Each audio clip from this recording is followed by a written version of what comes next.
വാഴക്കാട് പഞ്ചായത്തിലെ മുണ്ടുമൊഴി ചിറ്റാരിക്കുന്ന് പ്രവർത്തിച്ചു വന്ന SSA ഫുഡ് പ്രൊഡക്ഷൻ കീഴിലെ nice bread company Vazhakkad panchayat അധികൃതർ പരിശോധിച്ച് അടച്ചുപൂട്ടി.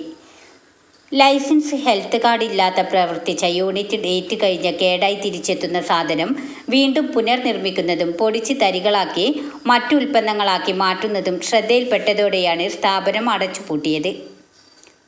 മാരക രോഗങ്ങൾ പടർന്നു കയറുന്ന സാഹചര്യത്തിൽ ഓപ്പറേഷൻ ക്ലീൻ ഷോട്ടിന്റെ ഭാഗമായി വാഴക്കാട് ഗ്രാമപഞ്ചായത്ത് കർശന പരിശോധനകളാണ് വ്യാപാര സ്ഥാപനങ്ങളിലും ഭക്ഷ്യോൽപാദന കേന്ദ്രങ്ങളിലും നടത്തിക്കൊണ്ടിരിക്കുന്നത്.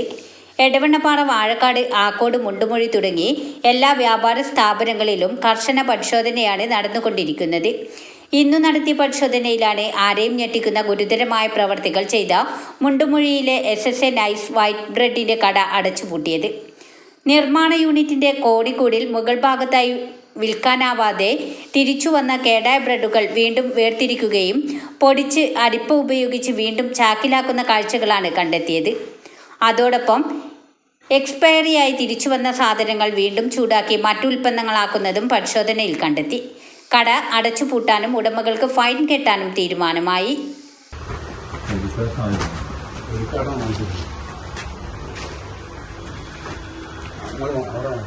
ഇത് പൊടിച്ചിട്ട് ഇത് പൊടട്ട് നിലന്തല്ലിട്ട് പൊടിക്കാം. ഇതാ ഇതിട്ട് പൊടിക്കും, ഇതിലിട്ട് അരിച്ചിട്ട് പിന്നെ അരിച്ചിട്ട് കട്ട്ലേറ്റ് ഉണ്ടാക്കാനും ബ്രോസ്റ്റ് ഉണ്ടാക്കാനും ഇല്ല ഇവിടെ ഇത് വേറെ ഉണ്ടാവട്ടെ റിട്ടേൺ പോകും. ഇതിപ്പോ സാധനം വന്നത് ഈ ചെയ്യുന്ന സ്ഥലത്ത് ഇവിടെ വെച്ചിട്ടാണ് ഇവരിത് ചെയ്യുന്നത്. എലിക്കാഷ്ടാണ് മൊത്തം. അപ്പൊ അവർക്ക് സുഭിക്ഷമായിട്ട് കഴിക്കാൻ നിലന്തല്ലിയാണ് ഇതിന് വേസ്റ്റ് വരുന്നത്. അതിന് ഡെമോ കാണിച്ചെടുത്തേക്കാണേലും സാധനത്തിൽ നക്കിട്ട് അടിച്ചാൽ പൊടിയുമ്പോ ഇതിലുണ്ടോ അതുണ്ടോ പറഞ്ഞത് പറയാതെ അതിങ്ങനെ പൊടിക്കുമ്പോഴേ തിരിച്ചടിക്കും. തിരിച്ചു പൊടിക്കണ്ട ഇങ്ങനെ പൊടിച്ചു.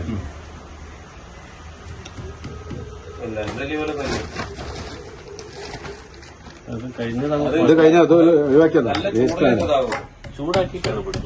എന്നിട്ട് അതിലിട്ടായിരിക്കും.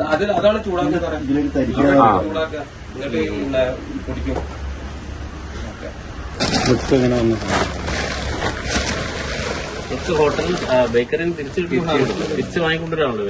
ഞങ്ങളിവിടെ ശരിക്കും ഇവിടേക്ക് വന്നതല്ല.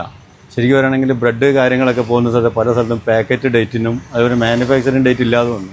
അപ്പോൾ അത് പല സ്ഥലങ്ങളിൽ പറയുമ്പോൾ ഇവിടെയും അങ്ങനത്തെ ഒരു സ്ഥലമാണ് വന്ന സമയത്ത് ഞങ്ങൾ ഒന്ന് കയറി നോക്കുന്നത്. അപ്പോൾ ഇവിടെ വന്ന സമയത്ത് എന്താ പറയുക, ഗ്ലൗസ് പോലും ഇല്ലാതെ, ലൈസൻസ് വേണ്ടപ്പെട്ട രേഖകളില്ലാതെ, ഹെൽത്ത് കാർഡുകളില്ലാതെയാണ് ഇവിടെ ഇത് മാനുഫാക്ചർ ചെയ്യുന്നത്, കാര്യങ്ങൾ ചെയ്യുന്നത്.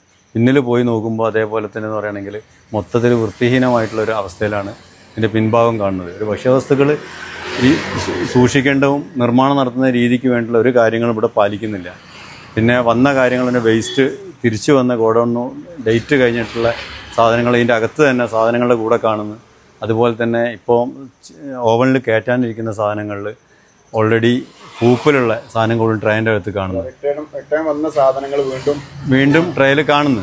അപ്പോൾ അത് ഓൾറെഡി ഇപ്പോൾ അവിടെ ബോധ്യപ്പെട്ടെന്ന് പറഞ്ഞാൽ അതിങ്ങനെ പരിശോധിച്ച് പോകുന്ന സമയത്ത് ഇതിൻ്റെ മേലോട്ട് പോകുന്ന ഒരു സ്ഥലത്ത് അതിൻ്റെ മേലെ മൊത്തത്തിൽ സാധനങ്ങൾ ചാക്കുകളിലാക്കിയിട്ട് ശരിക്ക് എന്താ പറയണമെങ്കിൽ അവിടെ കാണാൻ പറ്റും.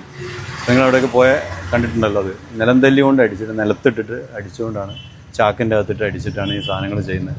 അത് ഓൾറെഡി ഒരു പൂഴി അരിക്കുന്ന പോലെയുള്ള ഒരു തട്ടിൻ്റെ അകത്ത് അരിച്ചിട്ടാണ് സാധനങ്ങൾ നിറയ്ക്കുന്നത്, ക്രംസായിട്ട്. ഇത് തന്നെയാണ് നമ്മൾ കട്ട്ലൈറ്റ് ആയിട്ട് വരുന്നത്. ഇപ്പോൾ ഇവർ മാനുഫാക്ചർ ചെയ്യുന്ന പോകുന്ന സ്ഥലം ഇവിടെ മാത്രമല്ല അവസാനിക്കുന്നത്. ഇത് വേറെ 2-3 തട്ടുകളിലേക്ക് പോകുമ്പോൾ ശരിക്കും അവരും കൂടി കുറ്റക്കാരാവാണ്. അവിടെ വരുന്നൊരു വിഷബാധ അല്ലെങ്കിൽ അണുബാധ വരുന്ന സമയത്ത് അതിൻ്റെ ഉറവിടം തേടി വരുമ്പോൾ അറിയാതെ ഇവിടേക്ക് എത്തുന്നൊരു സാഹചര്യം.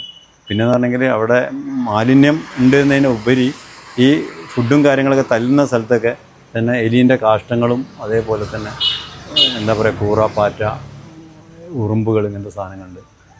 ഇവിടെ ഇപ്പോൾ അന്വേഷിച്ച് നോക്കുന്ന സമയത്താണെങ്കിൽ വളരെ നല്ല രീതിയിലാണ് ചെയ്യാനുള്ള സാഹചര്യങ്ങൾ ഇവിടെ അവർക്ക് ചെയ്യാൻ പറ്റും. പക്ഷെ ഒന്നുകൂടെയൊക്കെ പരിശോധിച്ച് ചെയ്ത് കഴിഞ്ഞാൽ നിലനിർത്തി പോകാനും ചെയ്യാനും കഴിയും. അപ്പോൾ എന്താണ് അവരത് ചെയ്യണം എന്നാണ് പറയാനുള്ളത്. അതിൻ്റെ എല്ലാ സേഫ്റ്റി മെഷേഴ്സും കാര്യങ്ങളും അവർ കൊണ്ട് നടന്നെങ്കിലേ അവർക്ക് ചെയ്യാൻ കഴിയുള്ളൂ. ഏറ്റവും വൃത്തിഹീനമായ സാഹചര്യത്തിലാണ് ഇവിടെ ബ്രെഡ് ഉണ്ടാക്കുന്നത്. ഒന്ന്, ഈ സ്ഥാപനത്തിന് ലൈസൻസ് ഇല്ല. ഇത് സ്ഥാപനം ഇവിടെ പണിയെടുക്കുന്ന തൊഴിലാളികൾക്കൊന്നും തന്നെ ഹെൽത്ത് കാർഡില്ല. പ്രാഥമികമായിട്ടൊരു കാര്യം ഒരു ബിസിനസ് ചെയ്യുമ്പോൾ വേണ്ട പ്രാഥമികമായ കാര്യം പോലും ഇല്ലാതെയാണ് ഇവിടെ ഒരു ബ്രെഡ് നിർമ്മാണ പ്രവർത്തനം നടത്തുന്നത്. അത് മാത്രമല്ല, വൃത്തിഹീനമായ സാഹചര്യത്തിൽ ഇത് ഉണ്ടാക്കുന്നു എന്നോടൊപ്പം തന്നെ കടകളിൽ നിന്ന് വരുന്ന റിട്ടേൺ ആയിട്ട് വരുന്ന എക്സ്പയറി ആയിട്ടുള്ള സാധനങ്ങൾ വീണ്ടും അത് റീപ്രൊഡക്ഷൻ നടത്തുകയാണ് ഇവിടെ ചെയ്തത്. പൂപ്പൽ പിടിച്ച സാധനങ്ങളെ ചൂടാക്കി വീണ്ടും ഭക്ഷ്യയോഗ്യമാക്കുന്ന ഒരു രീതിയാണ് ഇവിടെ കാണുന്നത്. അത് പുതിയ നൂതന പല സാധനങ്ങളും ഉണ്ടാക്കാൻ വേണ്ടി ഇവിടുത്തെ മാർക്കറ്റ് ചെയ്യുന്നതായിട്ടാണ് കാണാൻ കഴിയുന്നത്. ഒരു തരത്തിലും ഈ സ്ഥാപനം മുന്നോട്ട് കൊണ്ടുപോകാൻ കഴിയുന്ന ഒരു സാഹചര്യമല്ല. യാതൊരു അടിസ്ഥാന സൗകര്യങ്ങളില്ലാതെ ഏറ്റവും ആരോഗ്യത്തിന് ഹാനികരമാകുന്ന സാഹചര്യത്തിലാണ് ഈ സ്ഥാപനം പ്രവർത്തിച്ചുകൊണ്ടിരിക്കുന്നത്. Panchayat assistant secretary V Sajeesh, കുടുംബാരോഗ്യ കേന്ദ്രം health inspector D Shaju, panchayat health inspector Danish V, health clerk Sayyid Akbar Badusha Khan, senior clerk M Sajitha, clerk Rajeesh, overseer Ameen Rashid M Musthafa, junior health ഇൻസ്പെക്ടർമാരായ അഭിജിത്ത്, അശോക് തുടങ്ങിയവരും പരിശോധനയിൽ പങ്കെടുത്തു. ന്യൂസ് 10 വാഴക്കാട്. വാർത്തകൾ നേരത്തെ അറിയാൻ ഫേസ്ബുക്ക് പേജ് ലൈക്ക് ചെയ്യൂ, ചാനൽ സബ്സ്ക്രൈബ് ചെയ്യൂ.